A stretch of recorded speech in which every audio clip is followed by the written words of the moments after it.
ডেনমার্কে Viking যুগের একটি কাপড় তৈরির কারখানার সন্ধান পেয়েছেন একদল গবেষক। দেশটির অরহুস শহরের কাছে ভাইকিংদের একটি বসতিতে খনন করার সময় এটা খুঁজে পান তারা।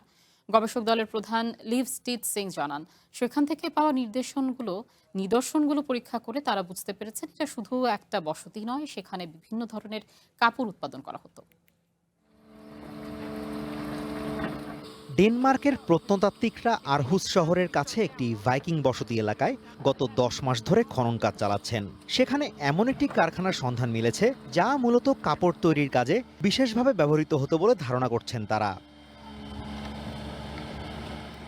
মোয়েসগার্ড মিউজিয়ামের একটি দল আরহুস থেকে প্রায় 10 কিলোমিটার দূরে অবস্থিত সোফটেন নামক স্থানে এই খনন কাজ চালাচ্ছে। এই এলাকাটি লৌহ যুগ থেকে শুরু করে ভাইকিং যুগ পর্যন্ত সময়কালের একটি প্রাচীন বসতি হিসেবে আগে থেকেই পরিচিত। 60,000 বর্গমিটার এলাকা জুড়ে খনন কাজে প্রত্নতাত্ত্বিকরা প্রায় 48টি পিট হাউস বা মাটির নিচে তৈরি ঘর খুঁজে পেয়েছেন।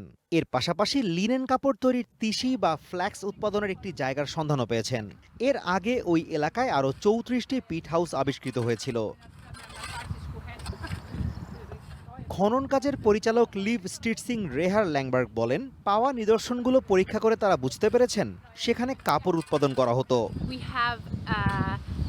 Features and traces that points towards massive textile production. প্রত্নতাত্ত্বিকরা এমন কিছু প্রাচীন জিনিসপত্র উদ্ধার করেছেন যা ওই এলাকায় কাপড় তৈরির প্রমাণ দেয়। এগুলোর মধ্যে রয়েছে তাঁত বোনার সরঞ্জাম এবং সুতা কাটার চাকতি।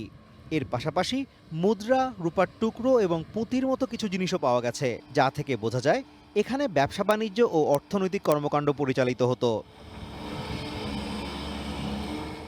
ধারণা করা হচ্ছে এই মূল বসতিটি যখন জনপ্রিয়তার শীর্ষে ছিল তখন এটি প্রায় 1 লক্ষ বর্গমিটার এলাকা জুড়ে বিস্তৃত ছিল।